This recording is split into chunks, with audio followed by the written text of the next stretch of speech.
spirituel d'Alfred Jarry, Georges Raymond Dessaigne signe avec l'Autruche aux yeux clos un premier roman. Nous sommes en 1924, donc quelques mois plus tard paraîtra le Manifeste du surréalisme de Breton, mais ce roman est surtout foncièrement Dada. Il doit plus à la formidable ironie de Dada, la subversion de Dada, qu'au merveilleux des surréalistes. Il y a une exigence libertaire très très forte. C'est un roman d'aventure et une course-poursuite amoureuse, un grand voyage autour du monde. Et d'ailleurs, c'est dans L'Étoile du Sud de Jules Verne, un roman de 1884, qui apparaît une autruche prénommée Dada, et elle est désinvolte, irrévérencieuse. Le héros s'appelle Boy Hermès, et il tente par tous les moyens de conquérir l'insaisissable Marie Azote, alias Lucie des Aveux, alias Princesse Verbale, et enfin Titine. Titine, quand elle finit par se ranger dans l'espace domestique, en fait. Marie Azote tient une parfumerie dans le désert du Mexique, propose des onguents invraisemblables, jusqu'à des feuilles de gélatine reproduisant des tableaux de maîtres pour les ongles de madame. Donc, tous ces personnages sont de drôles d'oiseaux, de même que tous les personnages secondaires qui composent une faune hétéroclite. Il y a Pérou Pérou, qui est un vieil indien à 10 heures de bonne aventure entouré de serpents borgnes.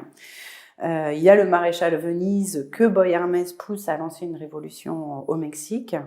Donc c'est vraiment comme un roman à lire deux fois. Donc la première pour se laisser emporter complètement par le burlesque. N'oublions pas que c'est un esprit totalement nouveau qui souffle dans le champ du récit à ce moment-là, parce que c'est vraiment l'introduction de l'ironie la plus irrévérencieuse. Et la seconde fois pour la symbolique. Donc l'œil, les serpents borgnes, l'autruche aux yeux clos, il va y avoir une symbolique très forte. Boy Hermès parcourt jusqu'aux limites le champ de ses désirs pour se heurter sans cesse au néant.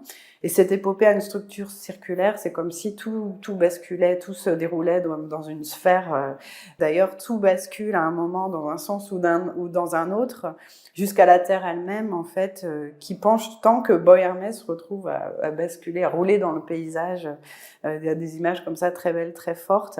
Et tous les contraires sont de la même manière renvoyés dos à dos, vulgarité, idéalité, sacré, scatologie. Tous finissent par se neutraliser, se confondre. Donc c'est vraiment la quête du sens dans un roman absurde.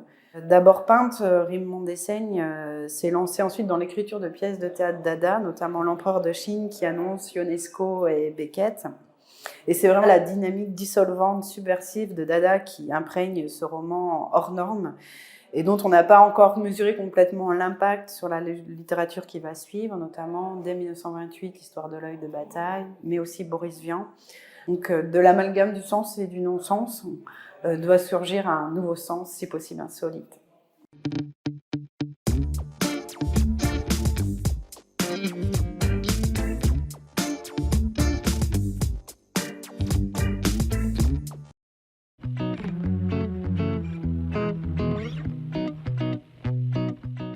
Bonjour Gilles.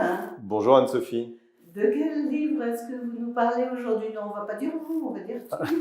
T'as raison. Je parle de Robert De Niro, Le Mossad et moi, un roman. De quel auteur? Paul Darmon. Une femme ou un homme? Un homme. Une femme. Paul Darmon. Quand est-ce que sort ce livre? Il sort le 25 août. Très bien. Et de quoi va-t-il parler? Alors, c'est l'histoire d'une scénariste qui s'appelle Dora Bessis et qui veut absolument que dans le film qu'elle veut produire joue Robert De Niro. Ah, on est en quelle année? En 1987, et Robert De Niro est au fait de sa carrière. D'accord. Et que veut raconter ce film? Alors en fait, le film raconte une toute autre histoire qui s'est passée fin des années 50, début des années 60, l'histoire d'un espion israélien, d'où le Mossad, qui s'appelait Eli Cohen, qui a infiltré les plus hautes sphères du pouvoir syrien et qui a fini pendu sur la grande place de Damas en 1965. Parce que les services syriens l'ont repéré, j'imagine. Bien sûr, donc en fait dans le roman, on sait très bien comment son histoire se termine, on sait que ça se termine mal pour lui, mais ce qui est haletant dans son histoire, c'est qu'on veut absolument savoir qu'est-ce qui s'est passé pour qu'il soit découvert. Et ce qui est haletant aussi dans l'histoire de Dora Bessis, c'est qu'on ne sait pas si elle va arriver à convaincre Robert De Niro de jouer dans le film. Est-ce qu'on raconte la fin? Non, sûrement pas. Ah bah non, on ne va pas raconter la fin. Mais on peut déjà dire quelque chose sur le nombre de déplacements Voyage, frontières? Ah oui, alors c'est vraiment un livre qui passe les frontières. On voyage de l'Égypte au Maroc, d'Israël en Syrie, d'Argentine en Suisse, d'Angleterre aux États-Unis. On n'arrête pas de bouger. Où est-ce qu'il habite Robert De Niro à ce moment-là? À New York, Très bien. un petit truc, Dora Bessis tombe dans les pommes dans les bras de Robert De Niro. Mais alors, on ne dit pas comment.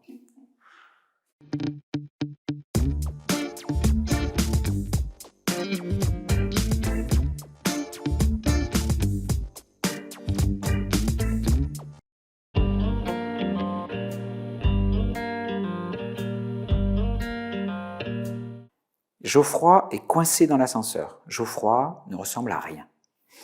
Geoffroy travaille dans une entreprise spécialisée dans l'emballage, notamment de kiwis. Geoffroy ne sait pas trop quoi faire de sa vie. Et Geoffroy est suisse, ce qui n'arrange rien. Geoffroy vient d'être quitté par sa femme. Mais Geoffroy a décidé de tout plaquer, de tout lâcher, sa promotion, son ambition, sa vie lamentable, pour s'en aller trier des pommes à la campagne.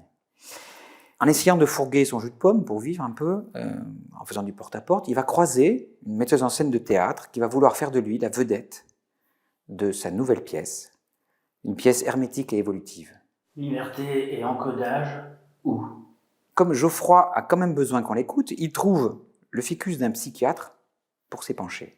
Heureusement, la plante semble très compatissante. Voilà, ce premier roman, signé Catherine Lojean, qui s'appelle Confession à un ficus, nous vient de Suisse, de Genève plus précisément. Il n'a pas grand-chose à voir avec les confessions de Jean-Jacques Rousseau, hein. On préfère prévenir. Voilà. Son protagoniste, qui s'appelle donc Geoffroy, vous l'aurez deviné, est un homme qui n'est fait que de doutes, d'inquiétudes. Mais son problème, c'est qu'il est entouré de gens qui sont détenteurs de certitudes, qui sont bardés de vérité, qu'on croit tout savoir. En tout cas, ils sont inscrits dans un quotidien stable, et la stabilité, Geoffroy, il n'en peut plus. La certitude, on le sait, c'est souvent le début de la bêtise. Et quand il y a de la bêtise, ça peut intéresser un romancier. Dans ce livre, Catherine Lojean s'en prend avec une ironie très fine à tous ces marchands de vérité, à tous ces exhausteurs de goût, tous ces cuistres qui veulent nous faire croire qu'il y a une belle vie meilleure qui nous attend quelque part, il suffit de trouver la voie. Voilà.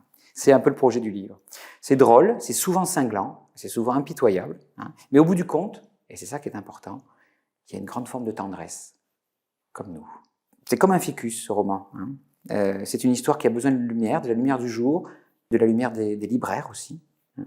Et nous espérons qu'elle n'aura pas à subir l'agressivité du soleil, comme un ficus doit le supporter. Voilà. En tout cas, on espère qu'il vous amusera, et peut-être même un peu plus. Confession à un ficus de Catherine Lojean est édité par les éditions de l'Arbre Vengeur et paraîtra le 25 août 2022. Merci.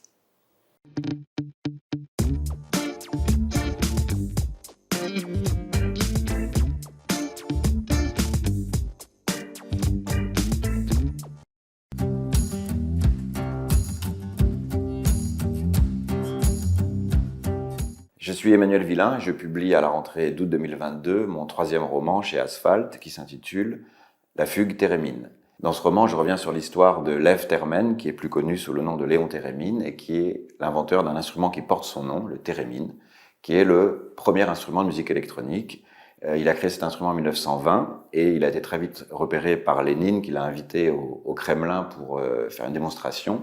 Et Lénine lui-même est tombé sous le charme de cet instrument absolument révolutionnaire, avant-gardiste, et a voulu envoyer Léon Térémine en Europe pour en faire la promotion, la démonstration. Et face à ce succès, il a été envoyé aux États-Unis pour quelques mois pour suivre ces démonstrations. Et face à l'engouement du public américain, Léon Térémine est resté également 10 ans aux États-Unis, où il a développé d'autres inventions, a vécu les années folles new-yorkaises, mais aussi la Grande Dépression. Léon Térémine était aussi impliqué dans des affaires d'espionnage, et jusqu'à sa disparition mystérieuse à la fin des années 30, et son retour en Union soviétique dans des conditions assez rocambolesques. Et il connaîtra toutes les avanies du régime soviétique, sera enfermé, devra travailler pour le compte des services secrets. Ce que je voulais, c'était restituer dans ce roman cette vie proprement incroyable d'un personnage qui a traversé tous ces événements et qui a quand même tenu bon tout le temps. Je me suis intéressé à la vie de Léon Térémine car j'avais découvert cet instrument à travers la musique, notamment des Beach Boys, la chanson Good Vibration qui est très célèbre, mais aussi des groupes comme Led Zeppelin popularisant cet instrument, et plus près de nous aujourd'hui les White Stripes. Et également au cinéma, on retrouve le thérémine dans un film très célèbre de Hitchcock qui est La Maison du Dr Edwards. Et on le retrouvera ainsi dans beaucoup de films plus tard, des années 40, 50, 60, des films de science-fiction où tous les sons étranges étaient toujours signifiés, soulignés avec cet instrument, le thérémine. La vie de Léon Thérémine est à la croisée de sujets qui me passionnent, qui sont l'histoire du XXe siècle, l'espionnage, la musique et le cinéma. Et c'est pour ça que j'ai voulu reconstituer sa vie, que je trouve proprement incroyable, et évoquer cet instrument qu'il a inventé, qui a aujourd'hui plus de 100 ans et qui a survécu et qui reste toujours aussi étrange et aussi fascinant.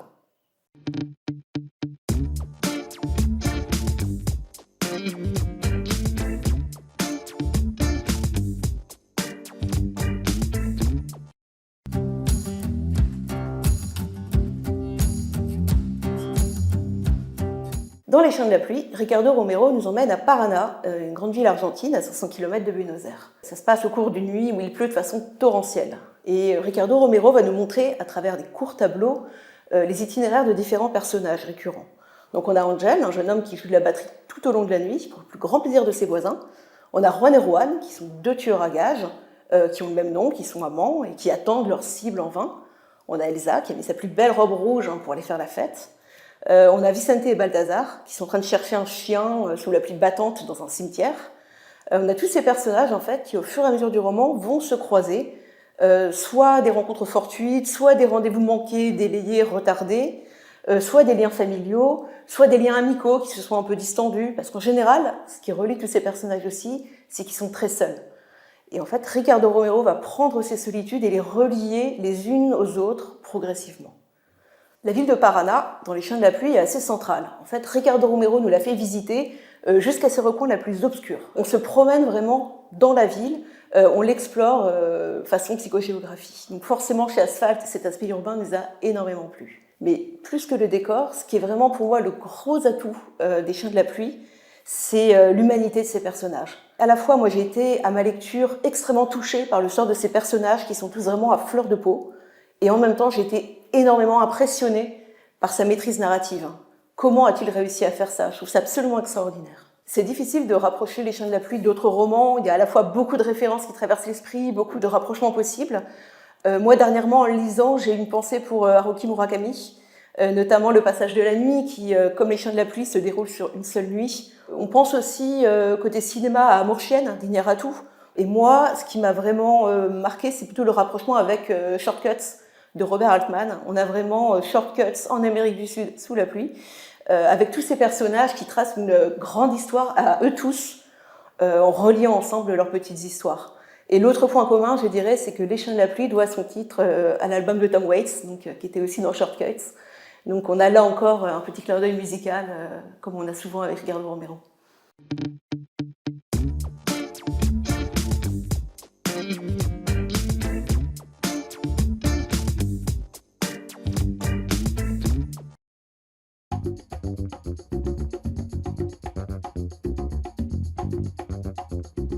Au vent des îles, Bones Bay de Becky Manawatu, apparaître en septembre 2022.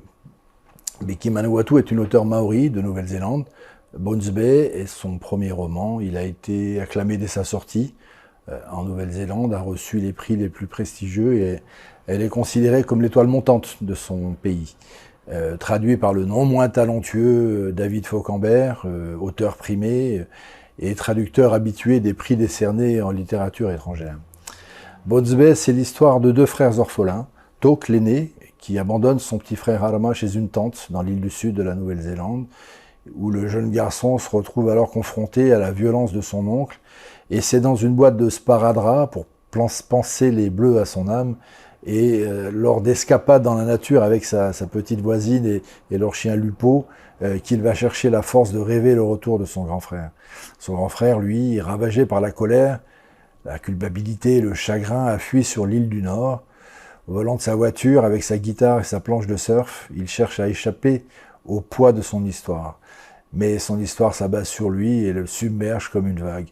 Son errance le rapproche inéluctablement de sa mère et de cette nuit où le drame survint. Ce texte nous a séduit d'emblée. Servi par une belle intrigue et des personnages d'une grande profondeur, c'est un récit intense, émouvant, lumineux et maîtrisé de bout en bout par l'auteur. Les protagonistes de cette tragédie contemporaine sont subtils, ambigus, bouleversants, si puissamment décrits qu'ils finissent par habiter durablement le lecteur. C'est un roman coup de poing qui vous brise le cœur et en même temps une belle histoire, pleine de nuances et d'espoir sur le pouvoir de l'amour, de l'amitié et de la famille.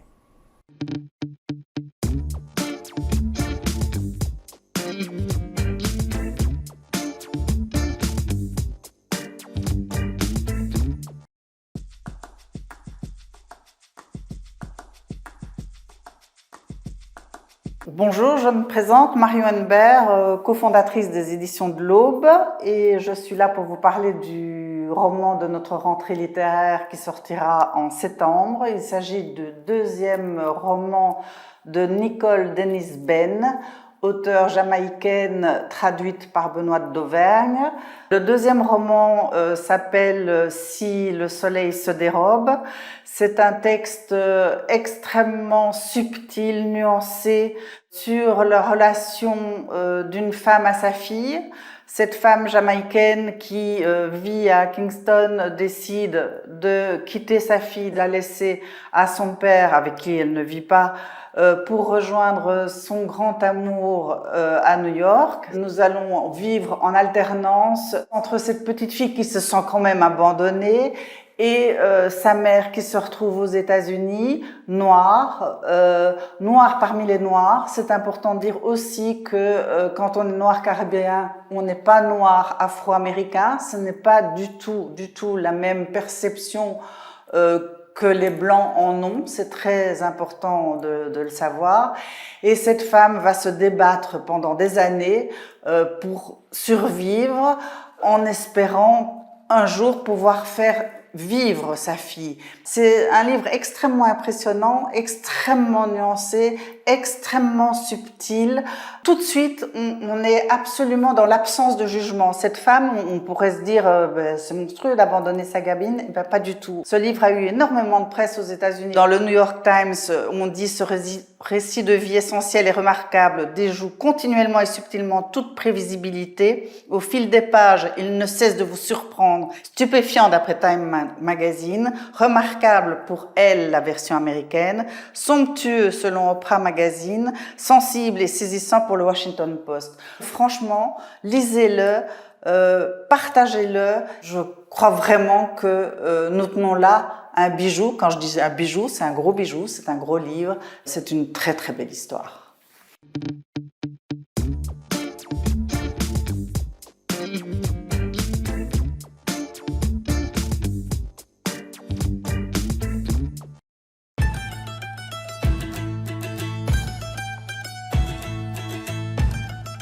Bonjour à tous et à toutes, je m'appelle Laurence Gudin et je vais vous présenter les titres de la rentrée littéraire des éditions La Baconnière. Le premier titre, c'est Tamam de Maxime Maillard qui sort en août. Tamam est un récit de voyage en Turquie. C'est un récit qui est à la jonction entre l'histoire personnelle du narrateur et l'histoire en général, c'est-à-dire l'histoire des événements, la grande histoire. L'histoire personnelle, c'est l'histoire d'un jeune journaliste suisse qui veut rejoindre sa compagne qui est russe. La Russie est fermée pour les restrictions sanitaires et elle doit sortir clandestinement. Le pays où ils peuvent se retrouver, c'est la Turquie. Ils sont donc à Istanbul à la fin de juillet 2020 et c'est exactement le moment, le 24 juillet, où Erdogan a décidé de resacraliser l'église Sainte-Sophie. Donc, elle était désacralisée depuis une cinquantaine d'années, puisque Atatürk l'avait transformée en musée. Et il assiste à la première prière avec des milliers de personnes dans les rues d'Istanbul. Ce 24 juillet sera aussi le jour d'un mariage entre un Kurde et une Iranienne qui vont rencontrer et qui vont les amener ensuite en Anatolie. C'est un récit assez étrange justement de ce couple, je vous laisserai découvrir. Maxime Maillard est un auteur suisse contemporain. C'est donc son deuxième livre, il est journaliste et il a une écriture très fraîche, très vive, très enlevée, extrêmement drôle aussi par moments. Je dirais en résumé que c'est un récit de voyage très frais, avec un regard tout à fait nouveau et très conscient à la fois de lui-même et des autres sur la Turquie d'aujourd'hui.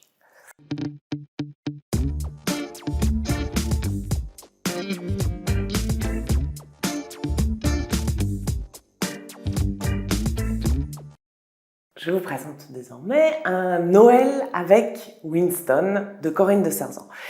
Corinne de Sarzan est une auteure suisse, franco-suisse, désormais assez reconnue, qui a une quarantaine de livres à son actif, qui est une grande styliste et dont il faut dire que l'écriture est un enchantement. Ce livre-là, un Noël avec Winston, c'est évidemment sur Winston Churchill. Elle a lu et pris des milliers de pages sur Winston qu'elle a résumé, ou en tout cas, elle en a pris une substantifique moelle. On présente en 150 pages la vie de Winston Churchill avec certains points charnières comme le remplacement de Chamberlain ou la conférence de Yalta et des choses beaucoup plus intimes de son rapport à sa famille, son rapport à l'argent, son rapport à la nourriture. Voilà. Et un Noël avec Winston, c'est inspiré par Un été avec, qui permet justement de parler de la famille, de parler de la démesure, de parler des fêtes, de parler de rapport à la table, et c'est bien ce qu'elle fait. En résumé, je dirais que Noël avec Winston, c'est un livre particulièrement gargantuesque qui s'attache à un personnage immense, un mythe, Winston Churchill, dont elle ne fait ni un monstre, ni un héros, mais elle s'intéresse à la vitalité exceptionnelle de Winston qui tombe, se relève et repart.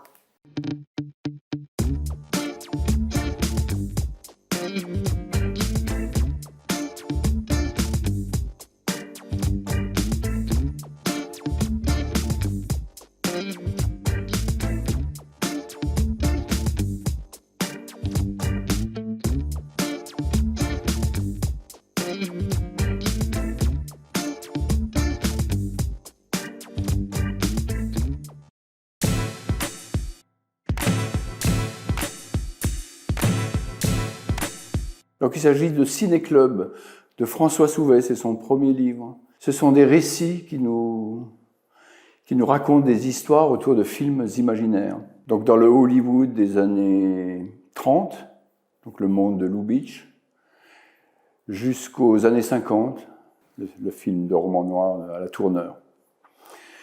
Alors il y a des histoires très romanesques, des destins, comme une actrice dont le visage est ravagé dans un accident de voiture et que la chirurgie esthétique remplace par un visage à la beauté éternelle et fatale. Il y a aussi un réalisateur amoureux fou qui perd son adoré et qui lui construit un mausolée digne d'une reine à Hollywood. Ce sont des histoires donc très, à la fois tragiques ou des histoires un peu nostalgiques. Il y a aussi des histoires qui nous ramènent en France, comme un film qui tournait avec un fakir et sa marionnette qui fascine le monde de l'époque de Méliès.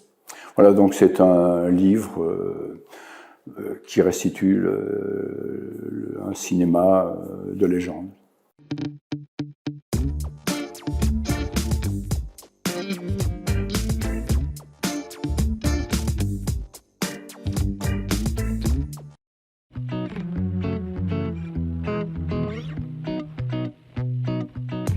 Édition Elisade, Malena c'est ton nom d'Anne-Christine Tinel, apparaître le 8 septembre.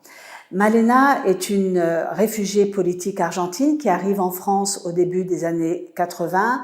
On ne sait pas trop pourquoi elle a fui l'Argentine. Au début du roman, on la voit plutôt dans des rencontres avec d'autres exilés politiques à Paris. On la voit essayer de faire ses démarches de réfugiés.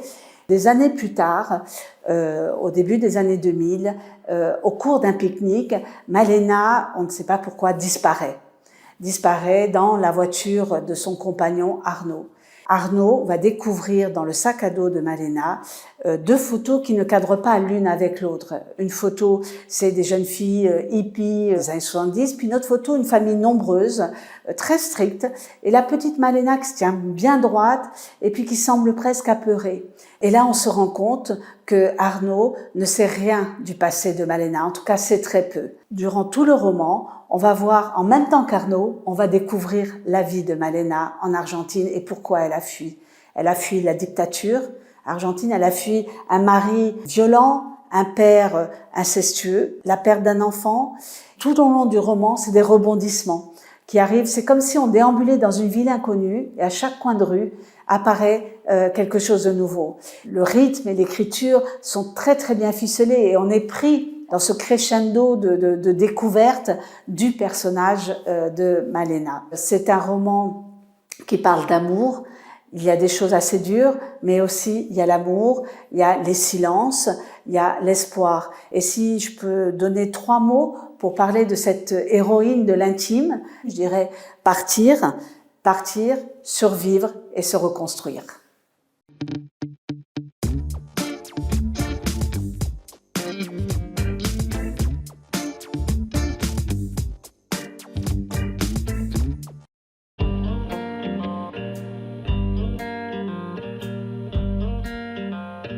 Aux éditions Finitude, comme chaque année, on aura un seul titre à la rentrée littéraire et ce roman, ce sera Les corps solides de Joseph Incardona. C'est d'ailleurs la toute première fois que l'on publie un roman de Joseph Incardona à la rentrée littéraire, mais c'est un livre qui en vaut vraiment la peine, c'est un bon, de l'excellent Incardona.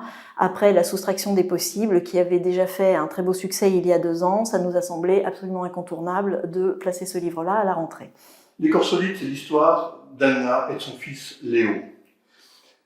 Ils roulent pas sur l'or, c'est pas Byzance, mais bon an, mal an, ils arrivent à s'en sortir, c'est un peu difficile. Et un jour, il y a un emmerdement un peu plus important que les autres qui fait s'écrouler tout leur équilibre précaire.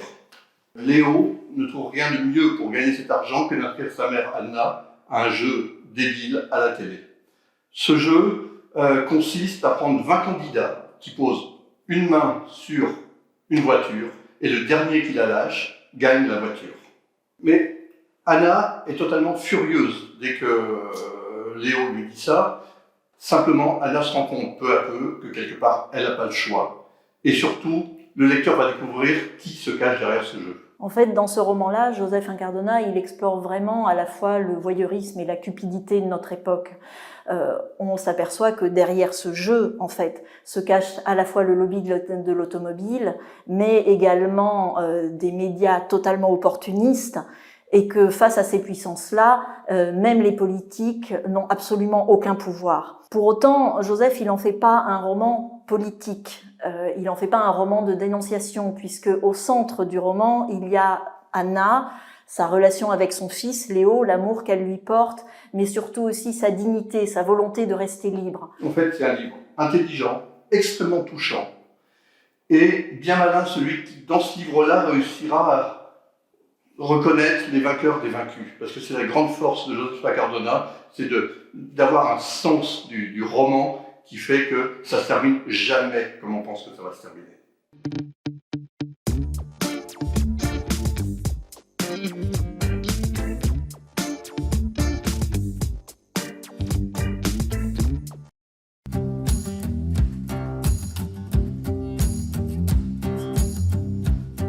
Au mois d'août arrive à la Fosse aux Ours un livre assez étonnant d'un auteur qui s'appelle Patrick Cloux et qui s'appelle Trois ruches bleues. Patrick Cloux est un ancien libraire, il a sévi pendant de nombreuses années au volcan d'Auvergne et puis, comme il le dit, il est devenu représentant en beauté des livres. Et c'est un récit sur ces ruches, 3 ruches. Donc il est allé chercher des essaims, il les a mis dans sa voiture avec un ami. Quelques ruches se sont échappées, elles étaient collées sur le pare-brise arrière, donc il avait un petit peu peur. Et puis il les a installées au fond de son jardin et pendant 1 an, il s'occupe d'elles, raconte le changement des saisons, toutes les tâches autour des abeilles pour avoir ce merveilleux miel. C'est un récit d'une grande beauté où l'on voit les saisons défiler, mais on voit aussi un homme avec ses peines, avec le réconfort des livres, et c'est un livre d'une grande tendresse. Je vais vous lire un petit passage pour vous donner un petit peu l'esprit de ce livre. En ouvrant une ruche, on entre par effraction dans un couvent de moniales organisé sous la direction sans faille d'une supérieure. On pénètre dans une loge maçonnique au huis clos fortement ritualisé. On y porte en silence le tablier des insignes.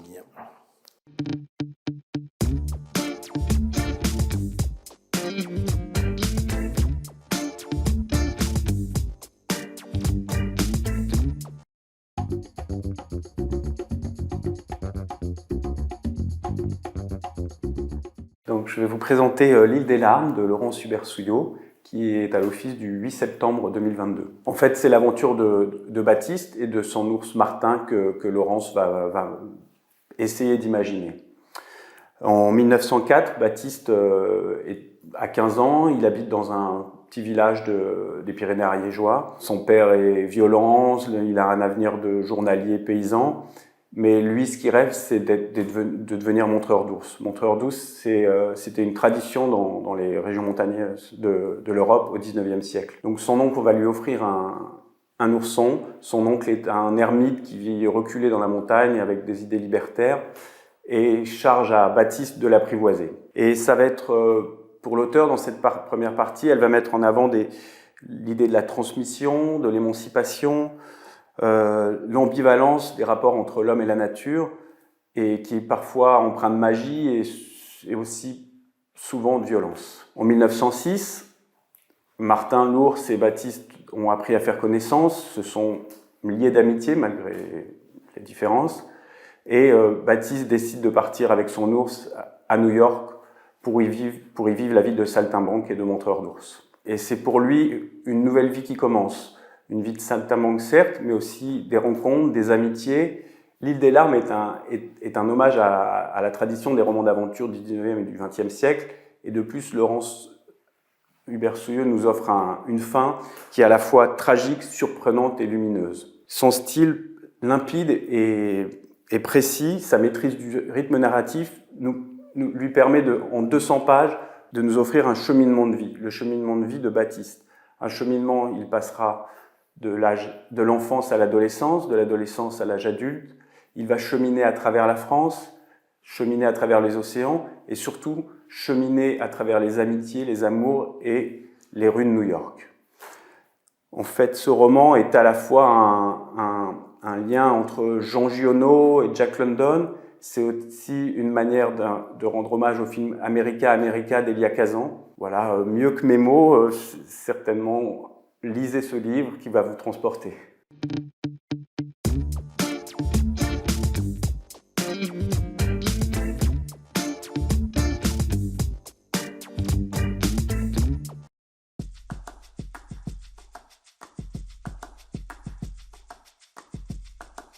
Aux éditions Hors d'atteinte paraîtra Des rêves d'or et d'acier d'Émilie Thon en septembre 2022.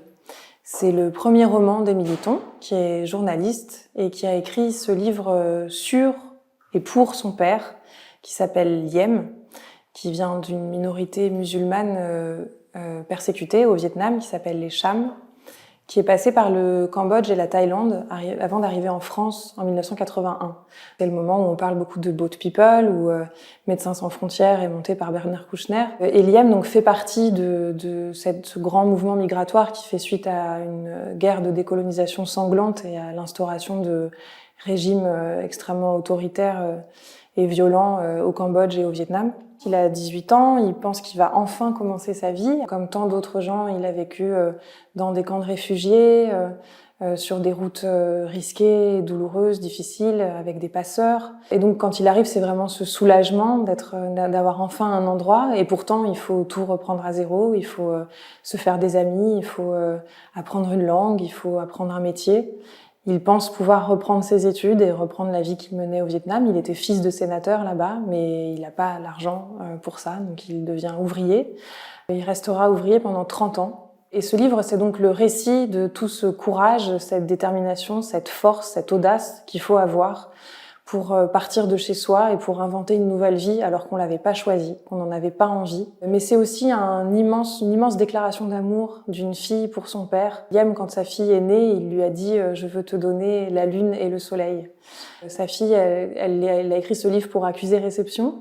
Et aussi pour montrer au monde toute la dignité, toute la beauté, toute la force de ce père qui a vraiment voulu se sacrifier finalement pour ses enfants. Et en même temps, elle montre aussi certains décalages qui existent entre eux, puisque le soir des attentats de 2015, elle lui écrit un texto en lui disant « T'inquiète pas, je suis saine et sauve, tout va bien ». Et il lui répond « Enfin ça va, c'est pas non plus la guerre ». Donc c'est vraiment le récit de ce parcours, de cette vie, de cette personne, de leurs liens entre eux et de tous les efforts que cet homme aura entrepris pour mériter son prénom, Liem, qui signifie en vietnamien « intègre ».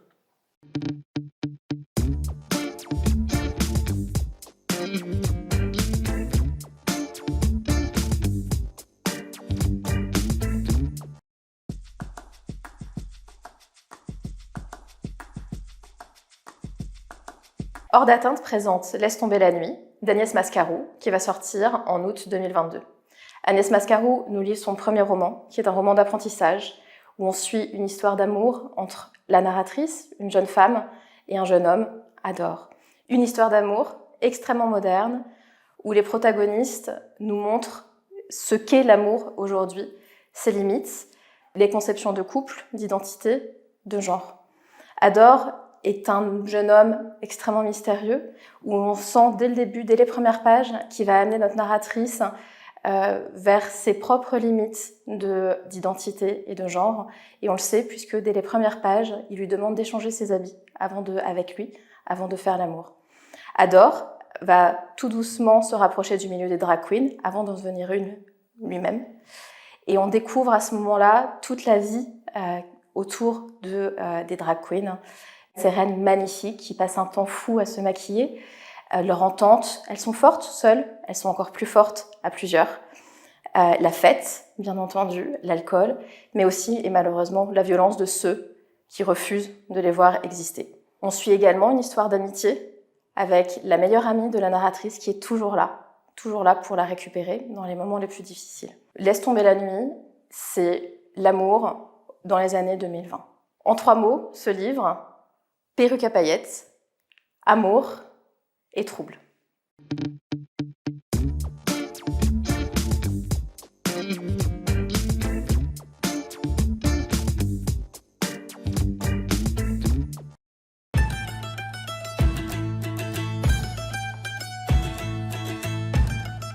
Lettre à mes fantômes est le second roman de Gilles Zerlini que nous publions aux éditions Maurice Nadeau. C'est l'histoire du jeune Corse Faraci qui est appelé pour rejoindre le contingent de l'armée française en Algérie française à Philippeville. Alors, embarqué à tous les sens du terme dans ce bourbier d'une guerre si sale que ceux qui en reviennent ne peuvent pas en parler, il va être le témoin mais aussi l'acteur des atrocités commises par le commandement et les soldats.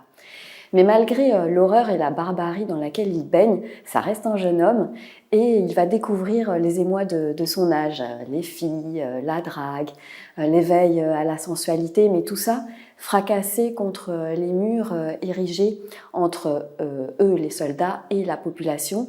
Une population qui est si intimement proche en même temps par les mœurs, la cuisine, l'environnement naturel, que cette guerre ressemble davantage à un conflit intérieur, voire fratricide. Et la langue de Gilles Zerlini est gorgée de soleil, elle est charnelle, sensuelle.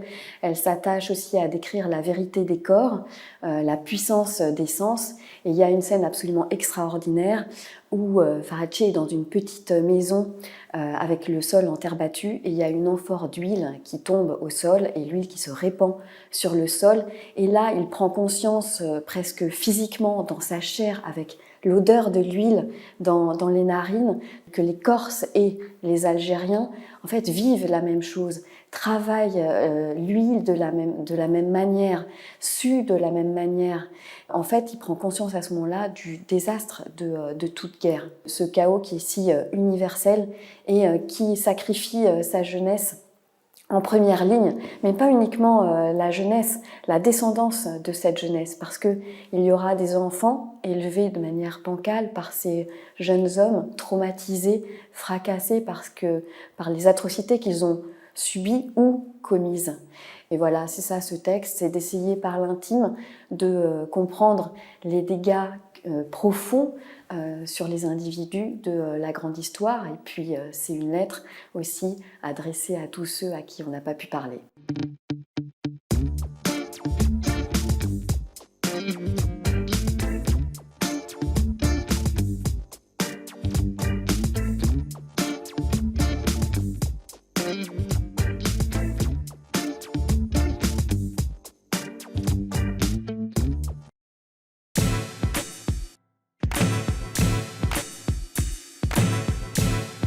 Difficult Woman, tellement de voix de femmes, tellement de récits de femmes, et on entend les voix, et puis on imagine ces femmes de toutes conditions sociales, dans des situations assez différentes. On a tout un catalogue où on imagine toute la société américaine, et avec ces femmes qui s'expriment librement. À travers Difficult Woman, Roxane Gay, qui est plutôt connue pour son essai célèbre Bad féministe, on la découvre ici comme écrivaine de fiction, elle qui s'est toujours considérée d'abord comme une écrivaine de fiction, n'est-ce pas? Oui, ce qui me frappe aussi dans ce livre, en dehors de ces voix de femmes, c'est que c'est la quête de relations. Et je dirais aussi, et tout humblement, que les hommes devaient lire ce livre pour apprendre, parce qu'il y a beaucoup de choses à apprendre en écoutant. Beaucoup d'hommes, beaucoup de femmes aussi. Je pense que toute femme va se reconnaître dans les situations que vivent ces personnages-là, mais surtout parce que c'est tout simplement un merveilleux livre où on découvre Roxane dans toute sa splendeur, son style vif, son écriture incisive, l'humour, le petit clin d'œil, l'ironie.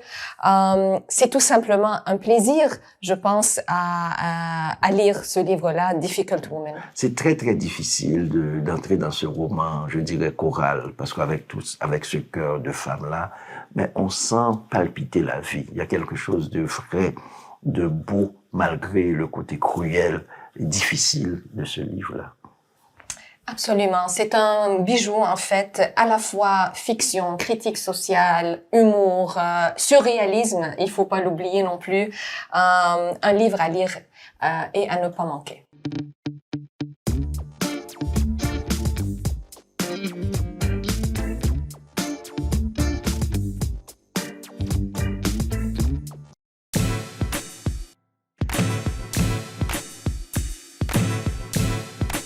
Le Testament des solitudes d'Emily Prophet.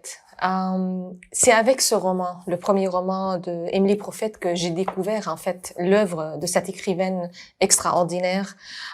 Et quand j'ai lu Le Testament des solitudes, j'ai pas pu arrêter. Je voulais tout lire d'Emily Prophet. C'est la stricte vérité. Et ce qui est magnifique dans ce roman-là, c'est que on a des portraits de femmes, 3 portraits de femmes. On a l'exil, mais tout se passe dans un aéroport, n'est-ce pas, Rodney? Oui. C'est une autrice qu'on gagnerait à connaître, comme on connaît Yannick Lagnès, comme on connaît Marie Chauvet. Et c'est vraiment une autrice haïtienne qui, avec son dernier roman, Les Villages de Dieu, qui a été vraiment, en fait, qui est à l'épreuve de la lecture aujourd'hui.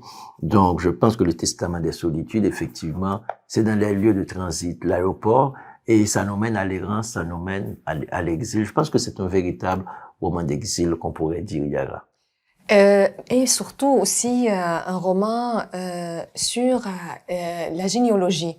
Parce qu'il y a la mère, il y a la sœur, et puis il y a cette femme qui regarde et qui traverse la mémoire de ces femmes-là qui font partie de sa famille et qui ont toutes, d'une manière ou d'une autre, ont voulu échapper à leurs conditions de vie. C'est intéressant comme j'aime beaucoup les situations de vie en Haïti où comme si on a l'impression que tout le monde rêve de partir. Et ça, dans cet aéroport-là, on a un aller-retour, entre Haïti et Miami, et on écoute ces voix. Ces voix sont tellement fragiles, ces voix sont tellement humaines, et ces voix sont tellement vulnérables. C'est comme si je dirais, c'est un roman sur la vulnérabilité. Sur la vulnérabilité, sur l'espoir, je dirais aussi, et sur, en fait, ce qu'on peut garder aussi, ce qu'on peut préserver, même en exil, même dans la disparition, même dans la séparation. Oui, il y a tout le bleu de l'île, toute la mer qui traverse. Là, il y a un côté dans l'écriture de ce livre qui est très poétique, qui m'a frappé profondément. Donc, c'est un livre à lire.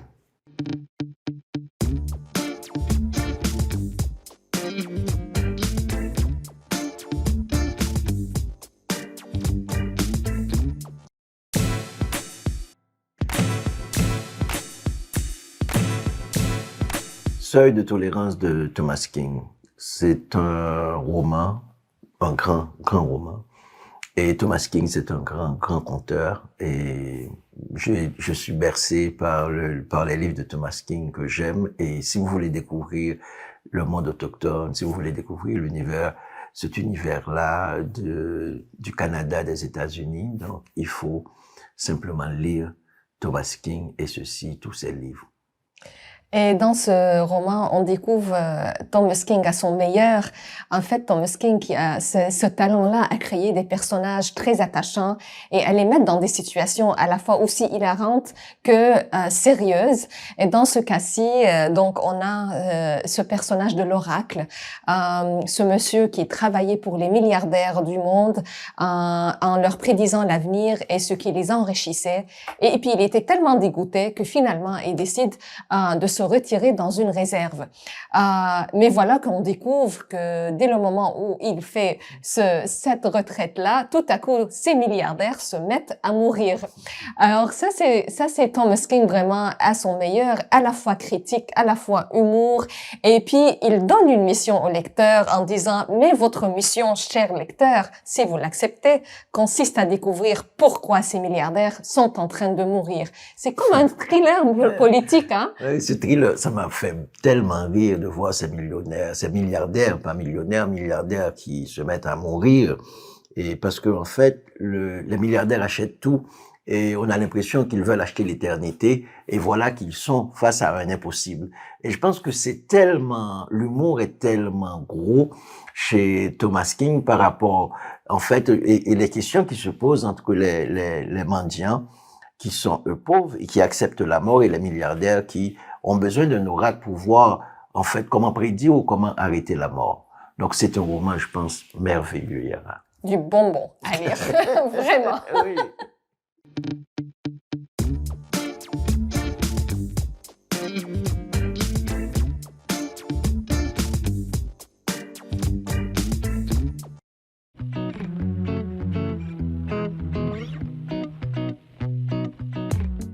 Je suis Dominique Borde des éditions Monsieur Toussaint l'Ouverture et je vais vous parler de la nouvelle édition de La Maison des Feuilles de Marc Z. Danielewski. Le livre est déjà paru en 2000 aux éditions de Noël, puis chez Point Seuil. La Maison des Feuilles raconte l'histoire de la famille Navidson, Will, qui est un ancien photoreporter, et Karen, un ancien top modèle, et de leurs deux enfants qui viennent d'aménager dans le Massachusetts. À leur retour, après une semaine de vacances, ils découvrent, chose étrange, qu'un passage entre leur chambre et la chambre des enfants, qui n'était pas là avant qu'ils partent. Ils se posent plein de questions, tandis que les enfants, eux, vont et viennent dans ce nouveau passage. Will, il attrape un plan, il voit qu'il y a en effet un comble perdu à cet endroit. Donc il dit c'est tout à fait possible qu'on n'ait pas vu la porte, etc. Mais pendant ces investigations, il découvre une chose étrange. La maison semble plus grande à l'intérieur qu'à l'extérieur. Quelques semaines plus tard, chose encore plus étonnante, une porte surgit sur le mur extérieur du salon. Davidson décide d'aller explorer. Il rentre dans le couloir avec une lampe torche, il tourne un autre couloir, il tourne un autre couloir, il tourne un autre couloir. 1 heure plus tard, il est totalement perdu. Tout est pareil, gris, cendreux, les portes ouvrent sur d'autres portes qui ouvrent sur d'autres portes. Et puis d'un seul coup, un cri, une lumière lointaine. Il court, il retrouve la lumière de son salon et sa petite fille qui s'est réveillée un peu avant l'aube et qui l'appelle. Il raconte rien à Karen, mais décide le lendemain de mettre sur pied une équipe pour aller explorer ce couloir. L'équipe, quelques jours plus tard, commence à s'enfoncer dans le couloir et découvre quelque chose d'extraordinaire. Un labyrinthe qui semble ne pas avoir de fin et qui semble pouvoir changer d'heure en heure. Il découvre une sorte de salle immense, tellement immense qu'on ne peut pas en voir le plafond. Et au milieu de cette salle, au milieu de cette immensité changeante, un grondement. Un bruit commence à les inquiéter. Tandis que Karen et Will Davidson, restant dans la maison, se déchirent un peu à cause de cette étrangeté, les aventuriers explorent le lieu, peut-être poursuivis, peut-être à la poursuite de quelque chose. Je publie ce livre parce qu'il a joué un très grand rôle dans ma carrière de lecteur. Je l'ai découvert quand il est sorti dans les années 2000, je n'étais pas encore éditeur. Il a vraiment transformé ma façon de voir, de lire les livres. Il a marqué très fortement ce que je suis devenu en tant qu'éditeur. Quelqu'un d'un peu inventif, voire de transgressif. Ce livre est vraiment pour tout le monde. Il ne faut pas avoir peur de s'y plonger. Et si c'est pas le moment, c'est pas le moment. Le livre, il restera là. Il attendra 10 ans s'il le faut, mais vous finirez toujours par y rentrer.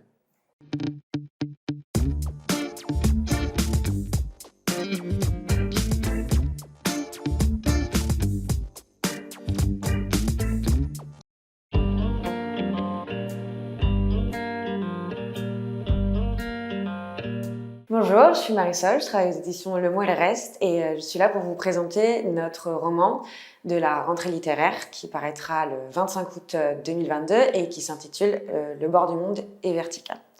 Le bord du monde est vertical est le premier roman de Simon Parco, un jeune auteur qui partage sa vie entre le massif des Écrins dans les Alpes et Nantes. Quand le manuscrit est arrivé, Yves, notre éditeur, a été très enthousiaste et l'enthousiasme nous a très vite gagné.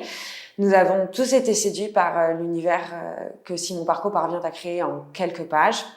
C'est un univers de tempêtes, de chants légendaires et d'exploits montagnards. En quelques mots, on voici l'histoire.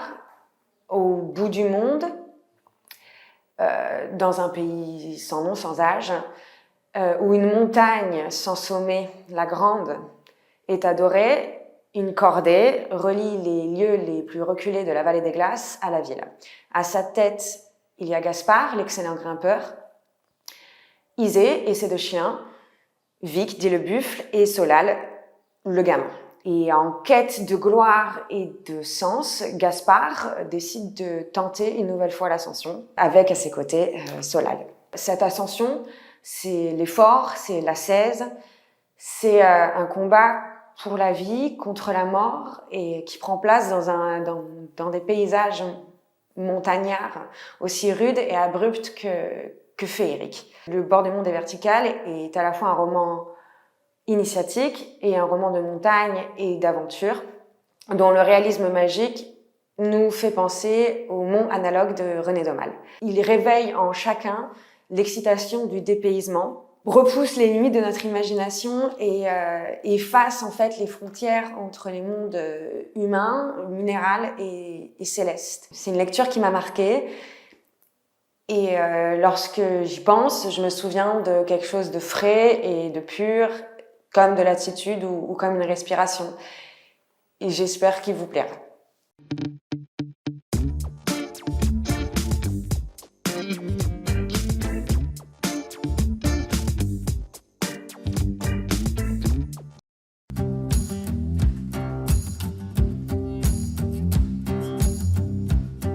Bonjour à tous, je suis Benoît des éditions de l'Ogre et je vais vous présenter les livres de notre rentrée littéraire. Je vais commencer par Le Capitaine Vertu de Lucie Taïeb qui paraîtra en août.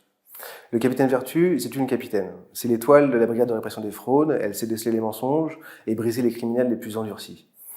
Elle dispose d'un don hors du commun pour le détail et une sorte d'instinct qui lui permet de remonter les pistes financières. La Capitaine Vertu s'appelle en réalité Laure Morali. Elle est la fille d'un malfrat émigré, et Vertu est un nom qu'elle a choisi pour échapper à sa famille. L'arrivée d'un sac, contenant une folle quantité de billets, probablement envoyés par son père, disparu depuis quelques années, ainsi qu'une mystérieuse photo de trafiquant retrouvé mort en Amérique du Sud, replonge notre héroïne face à son passé. Vertu démissionne. Pourquoi démissionne-t-elle? Elle n'est accusée de rien, elle n'a pas fait d'erreur. Elle est juste rattrapée par son identité de transfuge de classe. Et cela a suffi à la faire basculer dans le doute et dans la quête d'une autre forme de vérité. Elle a cru à l'ascension sociale, à la méritocratie, elle pensait combattre les méchants et suivre un grand idéal, alors qu'elle sert les intérêts d'un système corrompu. Mais surtout, elle a trop longtemps détourné les yeux des violences qui minent son pays. Et son propre déni surgit comme une faute impardonnable. Lucie Taïeb, comme dans ses 2 premiers romans, Safe et Les Échappés, qui avaient reçu le prix Vepler en 2019, met en scène une femme cherchant à échapper à une relation toujours inextricablement intime et politique. Et tout particulièrement lorsqu'on est, comme Vertu, femme, fille de malfrat et policière. La question de la révolution n'est jamais loin. Et avec ce portrait de flic démissionnaire, Lucie Taïeb trouve un souffle romanesque puissant. Et comme toujours chez Lucie, le résultat d'une grande justesse, avec un soupçon d'ironie et beaucoup de délicatesse. Elle mène son héroïne à sa perte, dans un élan à la fois tendre et cruel. Vous l'aurez compris, Capitaine Vertu est un livre politique, qui nous place devant une question très actuelle: comment supporter la violence du monde et notre terrible impuissance, quand les seules options qui restent sont l'enquête, le rêve ou la disparition.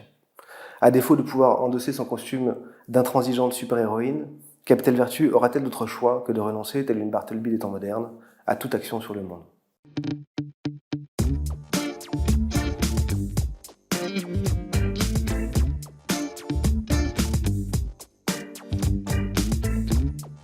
Je vais maintenant vous présenter notre 2e livre, L'incroyable Isadora d'Amelia Gray, magnifiquement traduit par Nathalie Bru.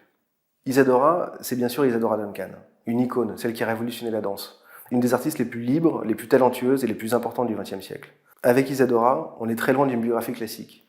Plutôt que de raconter les dizaines d'histoires à sensation qui ont fait l'icône et la légende d'Isadora, Amélie Gray se concentre sur l'artiste elle-même et sur une période très particulière de sa vie. Nous sommes en 1913, Isadora est au sommet de sa gloire, et elle vient de perdre ses 2 enfants dans un accident tragique à Paris. Et c'est à ce moment-là précis que s'ouvre le roman d'Amélie Gray. Isadora, c'est un portrait magistral et un hommage flamboyant à la rage d'exister, de créer et de jouir d'Isadora Duncan, qui nous permet d'avoir accès non seulement à son histoire, depuis la danse de rue à New York jusqu'à son incroyable succès en Europe, mais aussi à cette période de deuil de quelques mois où elle voyage en Méditerranée, à la fois incapable de danser, à la limite de la folie, et en quête d'une manière de se réinventer en tant que femme et en tant qu'artiste. Isadora, c'est un modèle de liberté. Elle invente ses propres règles, face à la danse bien sûr, mais aussi face à l'amour, à la mort, au sexe, aux conventions sociales. Donc ici, ne vous attendez pas à de longues tirades sous la douleur d'une mère.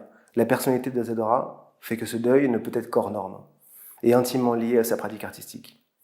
Isadora, c'est aussi le portrait de l'ensemble de la famille Duncan, et c'est une des vraies réussites du roman. Avec ce petit théâtre d'ombre, Amélie Gray décrit avec une extrême précision, et un incroyable humour aussi, omniprésent, la cruauté psychologique impitoyable dont fait aussi bien preuve Isadora Duncan dans sa grandeur que son entourage dans sa petitesse. Et c'est enfin, à la manière de Stefan Zweig, le portrait d'une Europe bruissante de créativité qui est sur le point de basculer dans l'horreur de la Première Guerre mondiale. Isadora est un roman biographique, féministe, psychologique d'une rare finesse.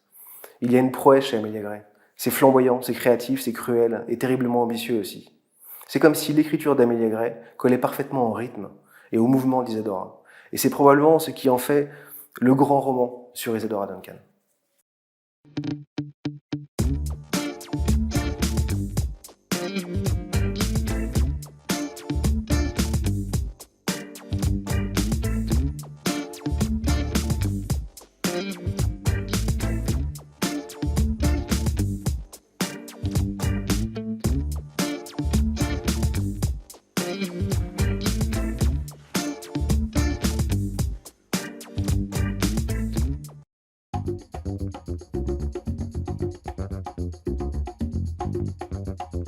Le portrait de Greta G est un roman de Catherine Locandro qui paraîtra le 8 septembre.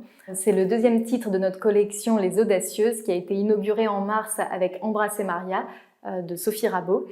Et cette fois, c'est Greta Garbo qui fait l'objet d'un roman dans cette collection.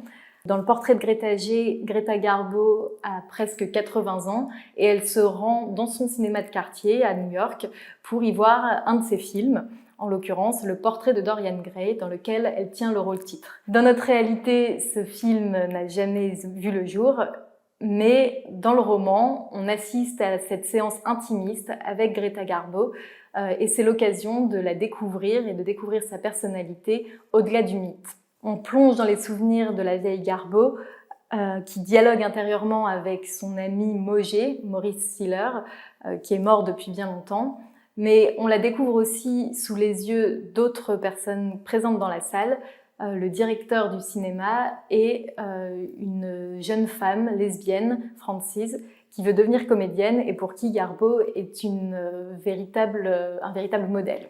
Ces regards croisés dressent le portrait kaléidoscopique d'une Garbo pleine de contradictions et retracent le parcours de cette jeune Suédoise pauvre et mal dégrossie qui a réussi à se faire sa place à Hollywood et qui est même devenue la première actrice à gagner autant que ses homologues masculins. C'est une femme qui n'aime pas être au centre de l'attention et qui pourtant prend la lumière comme personne, qui a toujours revendiqué son indépendance financière, professionnelle, mais aussi personnelle, puisqu'elle a toujours refusé de se marier, et qui pourtant a été sous l'emprise de plusieurs de ses proches, à commencer par Mogé lui-même. Bref, c'est une audacieuse complexe, profondément seule, qui, comme Dorian Gray, avait peur de vieillir, et qui a trouvé comme seule solution pour rester éternellement jeune et préserver son mythe, que l'arrêt précoce de sa carrière. Heureusement, la plume élégante de Catherine Locandro l'a fait revivre et rejouer.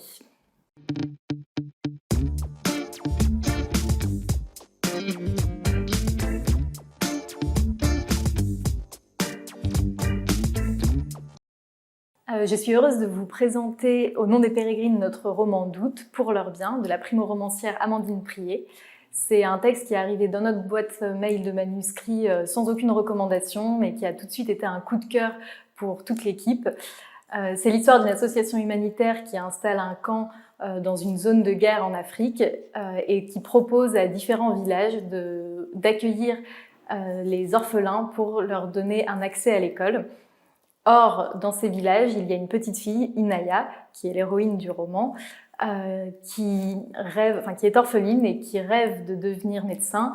Elle ne peut donc pas laisser passer cette opportunité d'aller à l'école et elle fait tout pour convaincre les adultes de son village de la laisser y aller avec d'autres enfants. Finalement, c'est une quarantaine d'enfants de son village qui sont envoyés sur ce camp, mais évidemment, les choses ne se passent pas tout à fait comme prévu. En plus d'une intrigue parfaitement menée, l'histoire, qui est inspirée du scandale de l'Arche de Zoé, est portée par le réalisme des personnages.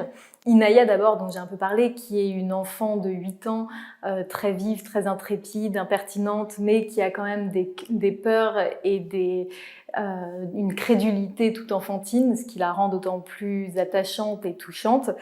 Et puis les membres de l'association, les Blancs, qui sont des personnages très complexes, persuadés d'agir pour le bien des enfants, qui sont pleins de bonne volonté, mais ils ont tendance à oublier de remettre en question leur point de vue d'occidentaux, qui est teinté d'un certain néocolonialisme. Le tout est porté par une écriture belle et simple, d'une grande sincérité, drôle parfois, qui ne tombe jamais dans le misérabilisme, ni au contraire dans une sorte de vision fantasmée de l'Afrique. En bref, c'est un roman dans lequel on rentre tout de suite, porté par des personnages très incarnés et une tension qui se crée au fil du récit.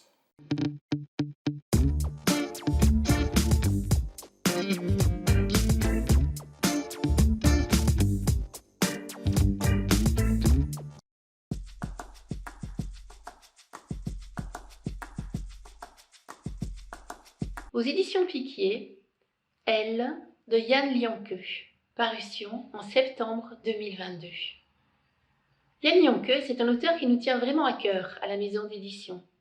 Il a paru une dizaine de romans chez nous, il a obtenu le prix Franz Kafka pour l'ensemble de son œuvre, mais cette fois-ci, c'est un livre différent. Un livre 100% vrai, dit Yann Lianqueux. Un livre auquel il pensait depuis 10 ans et qu'il n'osait pas écrire. C'est celui sur les femmes de sa famille.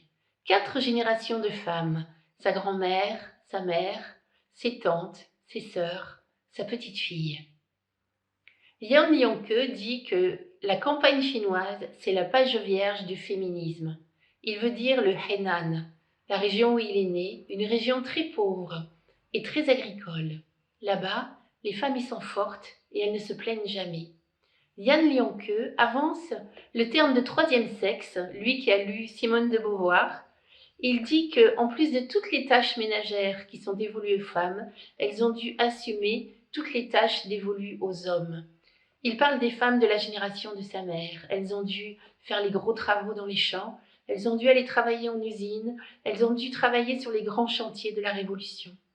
Ce sont des femmes très fortes qui ne se plaignent jamais. Et le livre de Yan Lianke est extrêmement émouvant. Qu'est-ce qu'il a voulu faire dans ce livre? Il a voulu donner une visibilité à ces femmes qui n'en ont jamais eu et aussi leur rendre hommage. Je lui laisse la parole car il le dit très bien.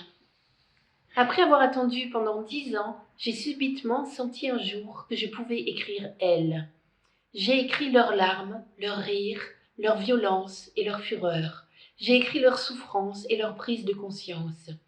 Pour écrire ce livre, j'ai employé toutes mes forces, ma sincérité, mon amour et ma compréhension des êtres, tout le respect et l'estime que je porte à ces femmes nées êtres humains.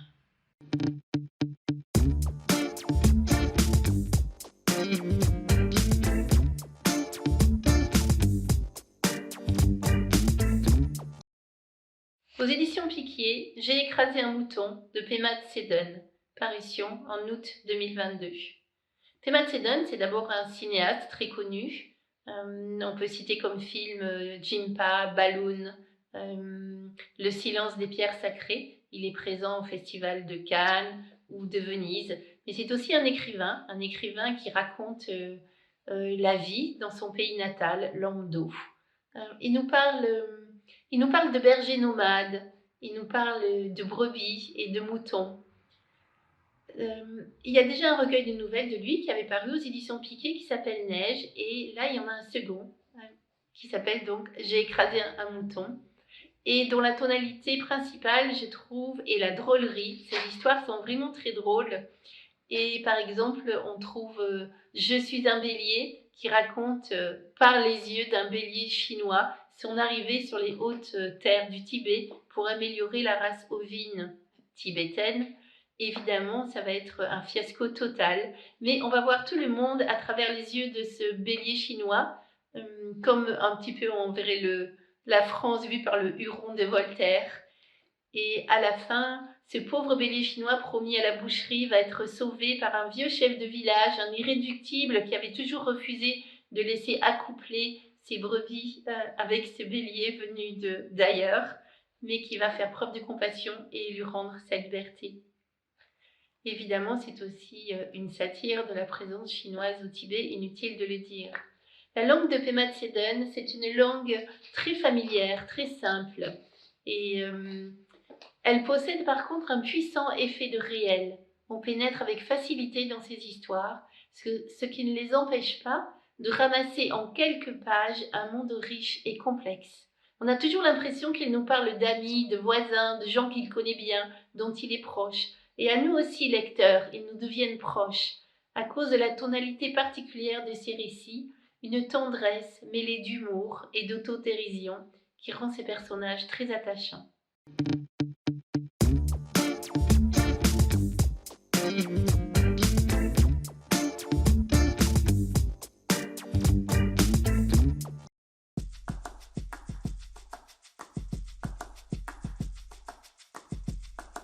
Le goûter du lion de Ogawa Ito paraîtra cet automne.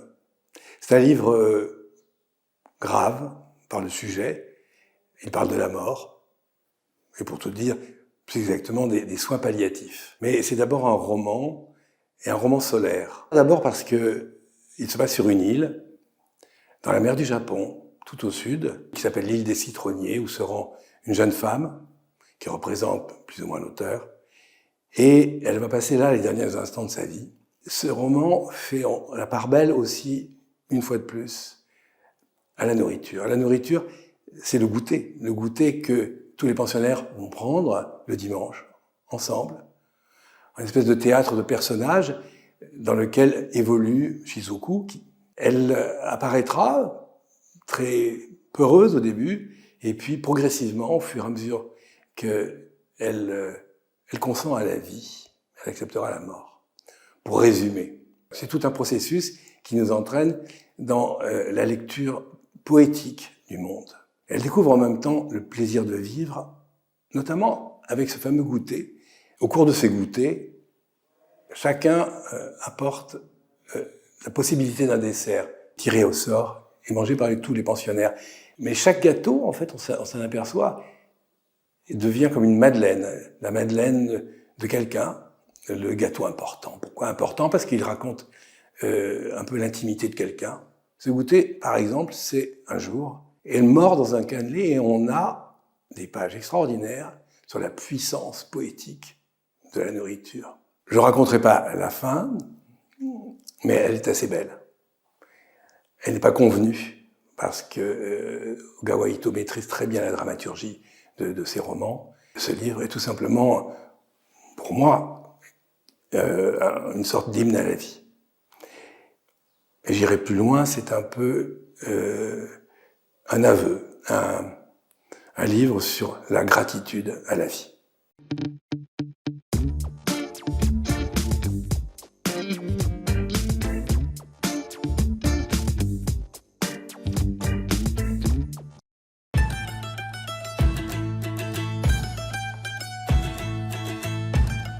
Les oubliés de Thanassis Adzopoulos, traduit du grec par René Bouchet, sorti le 7 septembre. C'est un avatar paradoxal des vies parallèles de Plutarque qu'Adzopoulos offre à ses lecteurs, avec ce diptyque qui juxtapose deux récits consacrés à des personnages, un homme et une femme, réunis non plus par la célébrité, mais par l'obscurité de leur destinée. Agno, une jeune femme atteint de déficience mentale, et Argyris, un jeune homme épileptique qui vivote dans une petite ville de province où le regard des autres fait d'eux des individus qui ne comptent pas. Une existence à l'écart de toute vie sociale et qui souffre surtout d'un déni de considération. En ce sens, ils sont doublement oubliés. Agno vit sous la tutelle de sa mère, cantonné dans une forme d'insignifiance absolue. Argyris est lui sous celle de sa sœur. Coursier dans une pharmacie, il passe l'essentiel de son temps assis sur une chaise dans l'entrée, quasi invisible. Pourtant, tous deux trouvent à dépasser la relégation dans laquelle ils ont été enfermés, en se réfugiant dans un domaine qui leur est propre et qui échappe au canon utilitariste de la société. Agno commence par entasser des objets qu'elle ramasse dans un vallon qui sert de décharge publique, où elle va finir par s'installer pour construire un abri. Elle y sera emportée par un orage, noyée. Argyris interprète, lui, des airs en soufflant sur deux feuilles de laurier, un talent hors norme qui lui vaut d'être apprécié. Il est en outre l'assistant du prêtre aux enterrements, une fonction qui est annonciatrice de sa fin. Adzopoulos nous introduit dans l'étrangeté du monde intérieur de ces deux personnages avec une économie de moyens remarquable, des figures d'une humanité inexplorée qui condensent le tragique de l'existence humaine. Les oubliés, ce sont des vies minuscules à la grecque, racontées avec sobriété et densité, unanimement saluées par toute la critique à leur sortie.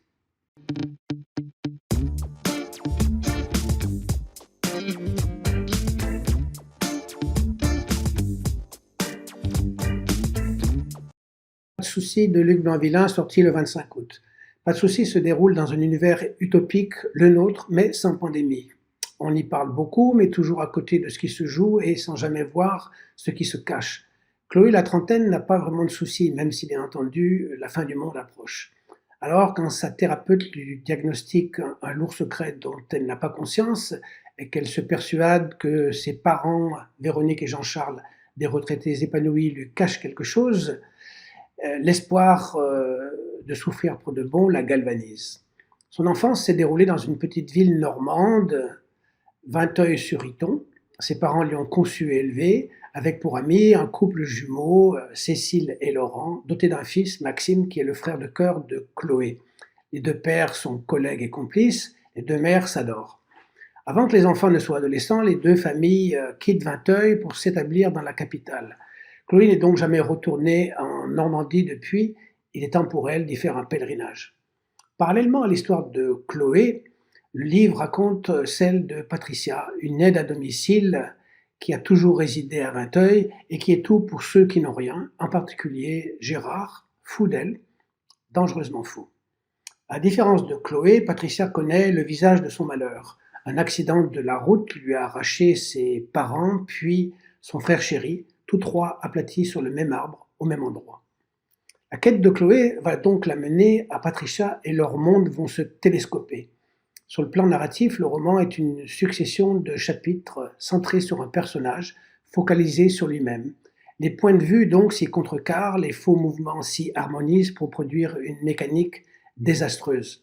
À qui réclame sa part de catastrophe, les dieux aiment donner satisfaction.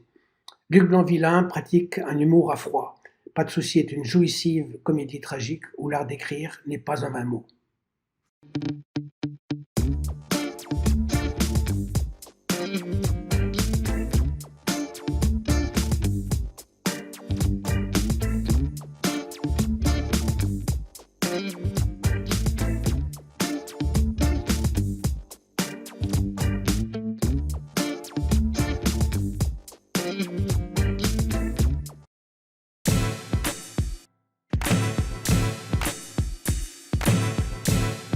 J'ai le plaisir de vous présenter le roman de Zen Kadar, Les 30 noms de la nuit, qui paraîtra le 25 août prochain dans le domaine fiction de Rue de l'Échiquier.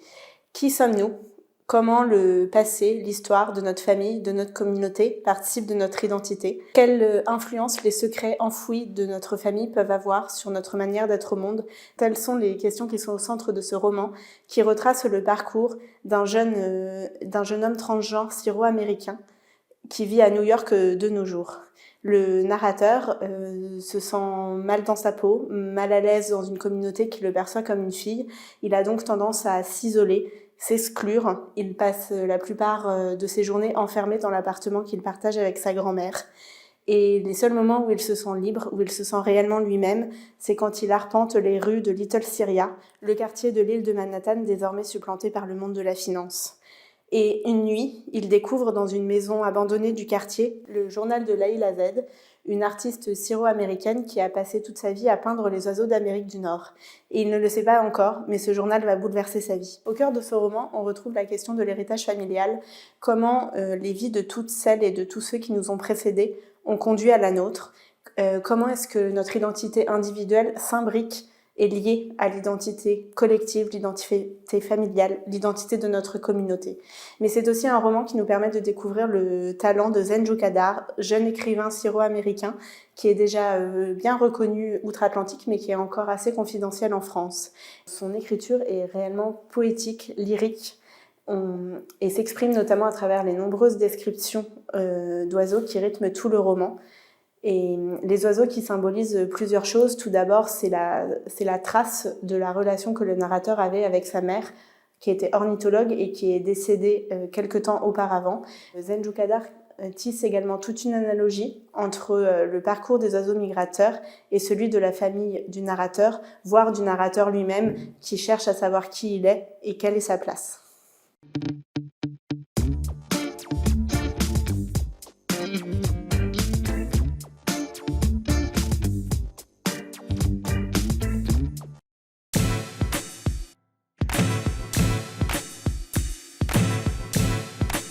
Je suis Thomas Bou des éditions Rue de l'Échiquier. Je vous présente le premier roman de Julien Villa, Rodez, Mexico, qui paraîtra le 8 septembre. Il s'agit du premier roman de Julien, mais aussi du premier roman de littérature française de Rue de l'Échiquier. Donc il a une saveur toute particulière pour nous. Rodez, Mexico, c'est l'histoire de Marco Jublowski, qui vit dans un pavillon rose saumon au cœur de la zone industrielle et commerciale du Grand Rodez, avec sa mère. Il a 30 ans.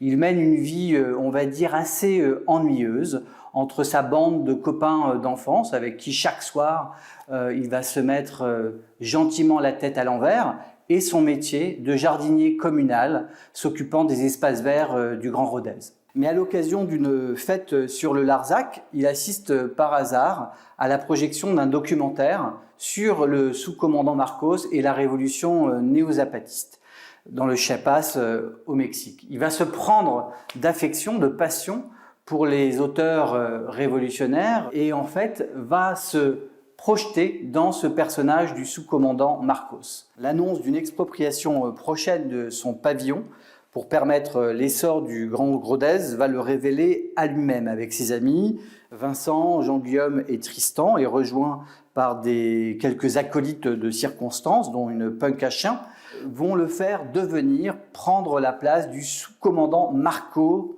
de Rodez, patrouillant dans le quartier, assis sur sa tondeuse autoportée et placardant des communiqués révolutionnaires pour débarrasser son quartier de la laideur mercantile. Ce roman est un conte d'une drôlerie irrésistible. Il s'agit d'une ode au peuple des invisibles. Marco, c'est l'anti-héros qu'attendaient les gilets jaunes et les écologistes. Julien Villa est un homme de théâtre, metteur en scène, comédien, qui a un sens du dialogue drôle et vif, mais aussi un sens de la scène qui lui permet de planter un décor de façon particulièrement musclée dans son roman.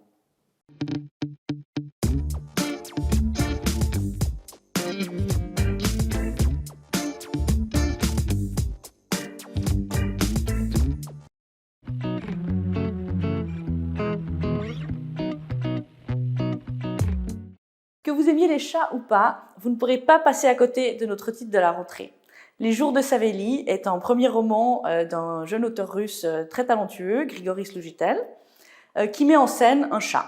Savélie est un chat de gouttière moscovite de nos jours, un chat philosophe, c'est un chat aventurier, un chat conteur, un chat curieux qui entraîne le lecteur dans toutes ses aventures et dans ses réflexions. Les Jours de Savélie n'est pas uniquement une chronique de la vie d'un chat, c'est aussi une métaphore de la vie humaine, une réflexion sur les humains, nous, notre relation aux animaux, un hommage à la ville de Moscou et ses habitants, une histoire d'amitié, une histoire de famille, une histoire d'amour, une histoire de rencontre et de séparation. De sa naissance dans un carton à bananes, dans la cour d'un immeuble abandonné, à sa vieillesse dans un bar à chats, le lecteur suit Savélie dans toutes ses aventures, notamment à un moment il est chasseur de rats dans la galerie Tretiakov, un des plus grands musées de Moscou, où il est recueilli par des immigrés kirghizes qui vivent dans une cave. C'est vraiment un roman qui nous a enchantés. C'est un roman intelligent, brillant, plein de bonnes idées, aux différents styles, aux différents genres. L'écriture de Grigory Slujitel est délicate, elle est percutante, elle est poétique, elle est pleine d'humour et de douceur. Enfin, c'est vraiment un roman qui nous a vraiment beaucoup plu. Si je devais résumer ce livre, c'est vraiment l'histoire du chat Savélie qui est un conteur qui parfois aime courir après sa propre queue.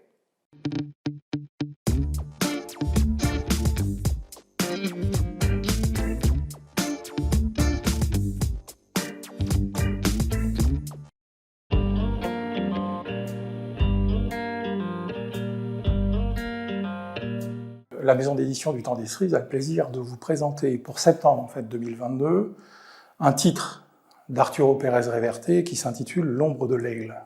C'est l'histoire de deux Espagnols enrôlés de force par l'armée napoléonienne pour la campagne de Russie qui vont tout faire sur ces 150 pages que compte l'ouvrage pour essayer de déserter. Arturo Reverte s'appuie sur des faits historiques pour pouvoir écrire son livre. Et donc, il renvoie à cette histoire de l'Espagne qui a vécu l'envahissement des armées napoléoniennes et les drames qui l'ont accompagné, en particulier envers la population. Au moment où il écrit le livre, il l'écrit en 1993, il est grand reporter pour El País pour couvrir la guerre de Bosnie, c'est pour nous dire en fait que toutes les guerres, ou du moins pour reprendre Prévert, que la guerre, c'est toujours une connerie. Et donc, que quelle que soit la façon, quelles que soient les formes qu'on essaye d'y mettre, quelle que soit la noblesse que certains veulent y mettre à l'intérieur, ça se traduit toujours par des désastres humains. Les raisons qui nous ont conduits en fait à appuyer ce texte et à le publier, c'est évidemment cette ambition pacifiste Au-delà du style, qui est remarquable, on rigole en fait de bout en bout, et stylistiquement c'est une prouesse que fait Réverté dans ce texte, qui est de nous faire rire sur quelque chose en fait d'ignoble. On a là une pépite de style et d'écriture qui nous dynamise, qui donne envie en fait d'aller plus loin et qui donne envie de découvrir les autres romans de Réverté. Il est toujours utile d'avoir un ouvrage qui nous rappelle que ce qu'est une guerre et ô combien il est utile et nécessaire qu'elle n'arrive pas et qu'elle soit remplacée par la paix.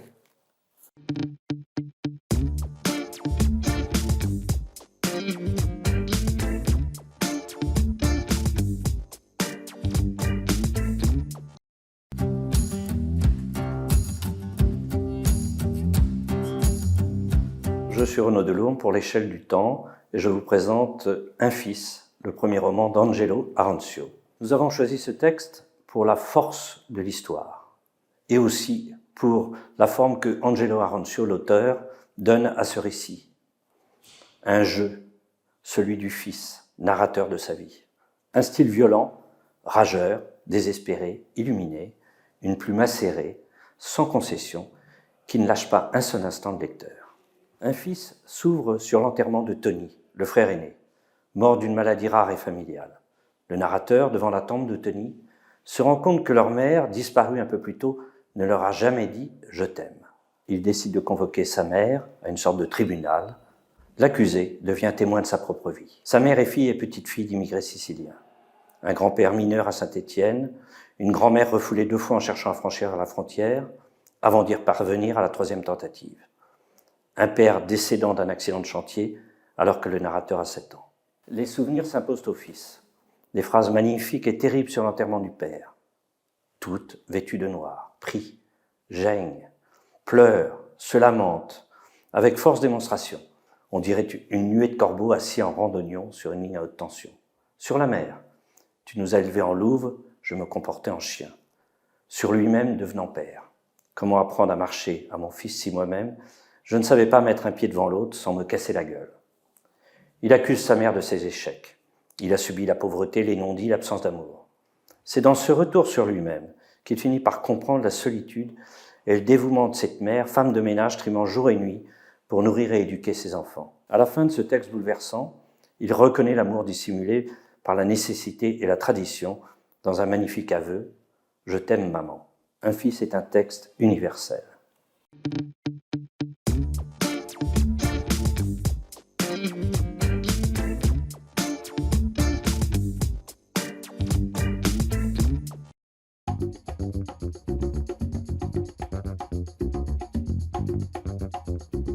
Bonjour, je suis Prosper des éditions Vendémiaire et je vais vous présenter Vagabonde de Fumiko Hayashi, à paraître en septembre. Vagabonde, c'est le premier roman de Fumiko Hayashi qui est sans doute l'auteure japonaise la plus célèbre du XXe siècle. Elle a publié une centaine de novellettes de romans, dont les plus importants ont été portés à l'écran par le grand réalisateur Mikio Naruse.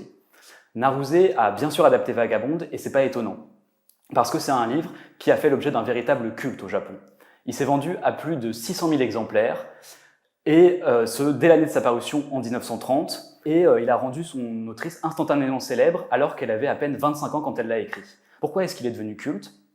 Parce qu'il est écrit d'une façon très particulière, très en avance sur son temps. C'est un journal autobiographique romancé, entrecoupé de poèmes et de notations très prosaïques sur les difficultés de la vie quotidienne pour une jeune femme dans le Japon des années 20. Et la vie de Fumiko est particulièrement dure. Elle est née dans une famille pauvre, elle est partie très jeune s'installer seule à Tokyo, où elle vit de petits métiers dans la précarité. Surtout, elle côtoie là-bas le monde de la nuit, ce qu'elle appelle le monde de la nuit, c'est-à-dire les prostituées, la faune des bars, les poètes, les peintres, les anarchistes. Elle est très souvent victime de la violence des hommes, et elle mène une vie entrecoupée de ruptures difficiles.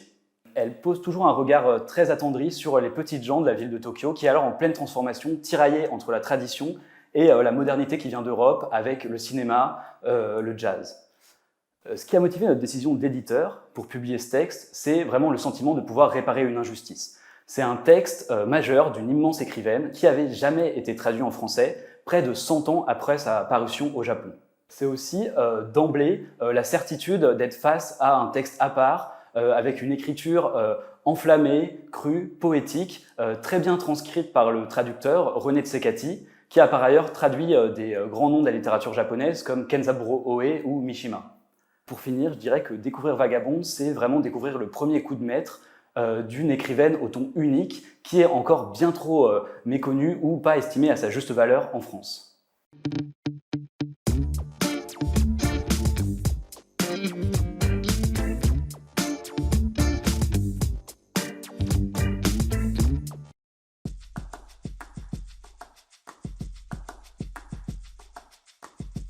Moi, je vais vous parler de Grain noir d'Alexandre Mine, traduit par Lucie Tardin de l'italien et à paraître en août 2022.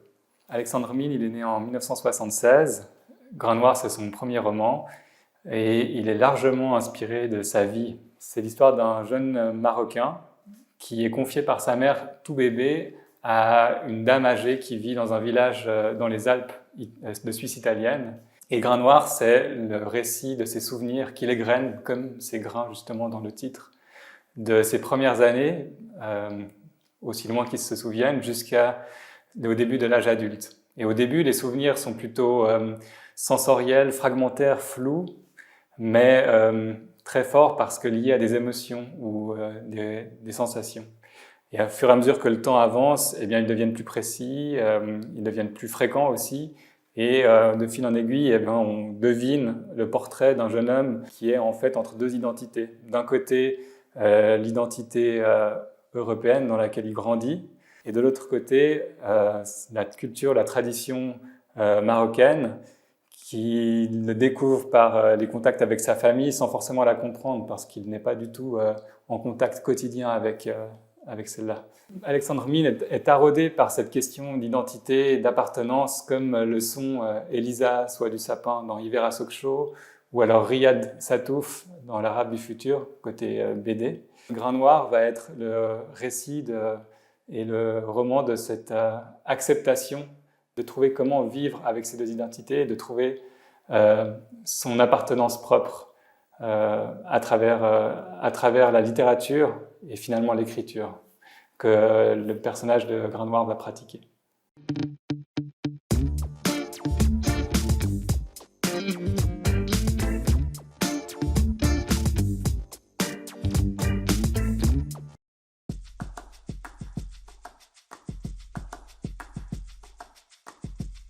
C'est les éditions Zoé, L'épouse d'Anne-Sophie Subilia, parution août. On est à Gaza en 1974 et on va suivre un tout jeune couple qui vient de se marier et qui s'installe pour un an dans une petite maison à Gaza. Lui, il est là parce qu'il est délégué humanitaire et il est chargé de visiter les prisonniers, de rendre visite aux prisonniers et de s'assurer que leurs conditions sont correctes. Et puis elle est là, bien justement, elle est là, elle a rien à faire d'autre que d'être l'épouse. Elle va devenir peu à peu une sorte de Pénélope, c'est-à-dire qu'elle va attendre son mari, qui est très absent, qui a des missions loin de la maison plusieurs jours de suite.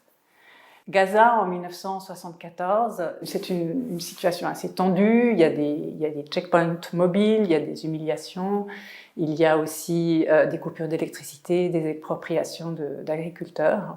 L'audace d'Anne-Sophie Subilia, c'est que ce contexte politique, précisément, n'est, si j'ose dire, qu'un contexte. Le sujet de ce roman, c'est l'épouse. C'est l'accompagnante, c'est l'étrangère, c'est une femme qui est évidemment très privilégiée, mais en même temps qui est prisonnière. Elle est prisonnière parce qu'elle est différente, parce qu'elle est plus grande, parce qu'elle est très blanche, parce qu'elle s'habille trop, parce qu'elle s'habille pas assez, elle comprend pas très bien les codes. On se demande même parfois si elle fait pas exprès de pas bien comprendre les codes. C'est un roman qui est tendu du début jusqu'à la fin grâce à une écriture qui est absolument remarquable, de précision, de douceur, mais aussi de lucidité, et d'une lucidité telle qu'elle peut être cruelle. Et c'est ça la force de ce roman. C'est une sorte de roman d'initiation. Cette femme, elle a aucune raison sociale, on va dire. elle est plutôt libre et post-68arde. Et elle va devoir s'habituer à sa solitude, s'habituer à sa condition de femme et trouver comment habiter tout ça de manière satisfaisante dans un contexte extrêmement difficile.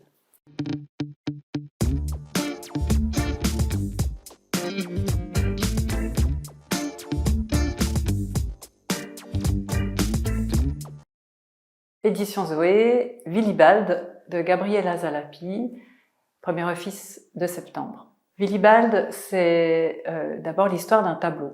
Un tableau qui a été acheté à Vienne en 1920 et qui a été transbahuté entre 1938 et 1940, de Vienne à Londres, à Paris, puis a traversé l'Espagne et depuis Lisbonne est allé au Brésil. Et on le retrouve en 1980 dans une cité de banlieue à Genève. Le propriétaire de ce tableau, qui s'appelle Willibald, qui est né en 1900 à Vienne et qui est devenu très jeune un entrepreneur. Il achète en 1920 ce fameux tableau qui représente un Abraham sacrifiant son fils Isaac. C'est un tableau de maître qui fait partie de l'école Rembrandt.